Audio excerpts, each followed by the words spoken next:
Samantala, hindi raw kinakabahan si Chief Justice Renato Corona sa pagsalang niya sa witness stand ng impeachment trial mamaya. Balitang hatid ni Lia Manyalac del Castillo. Basta ka? Okay lang? Okay ka? Ikaw sir, kamusta ka? Okay. Hindi po kayo kinakabahan for tomorrow? Walang kakaba-kaba.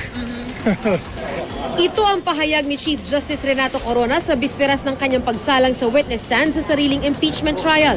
Pinakaaabangan ang pagharap ng punong mahistrado sa impeachment court bukas sa pag-asang mabigyang linaw ang mga alegasyon laban sa kanya. Kabilang na ang umano'y milyon-milyong dolyar sa ilang bank account. Gayon din ang pagkiling daw ni Corona sa kampo ni dating Pangulong Gloria Arroyo sa paglalabas ng Supreme Court decision pabor sa pag-alis nila sa bansa. Sabi ni Corona, ipinagpapasa Diyos niya ang lahat. Sa misa sa Korte Suprema, dalangin ng kapwa Batanggenyo ni Corona na si Lipa Archbishop Ramon Arguelles sa pinangunahang misa, magkaisa na ang bansa. Naging mailap naman si Corona ng tanungin tungkol sa pagtulong umano sa kanya ng Iglesia ni Cristo, gayon din sa pagbisita ng Pangulo sa tanggapan ng Iglesia. Hindi ko alam. Sa gitna ng ipinahayag na kumpiyansa, hindi na raw nag-practice pa si Corona kasama ng kanyang mga abogado. Kaya mismo ang defense panel niya, hindi raw alam ang mga isasagot ng punong mahistrado sa paglilitis.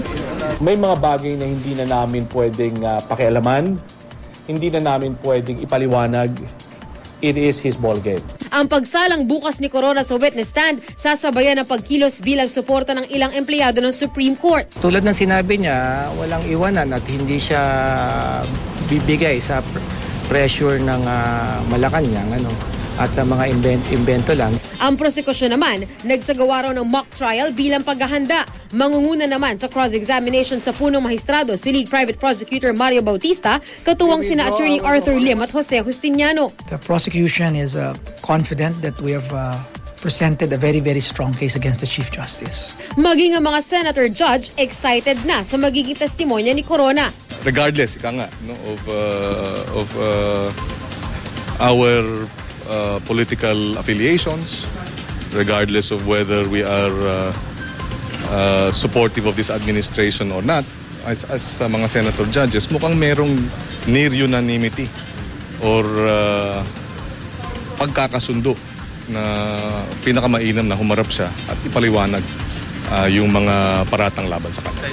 Tignan natin, lahat ang bansa ay nag-aantay ng paliwanag sa lahat ng mga aligasyon na ilinalagay sa harap ni Chief Justice Corona.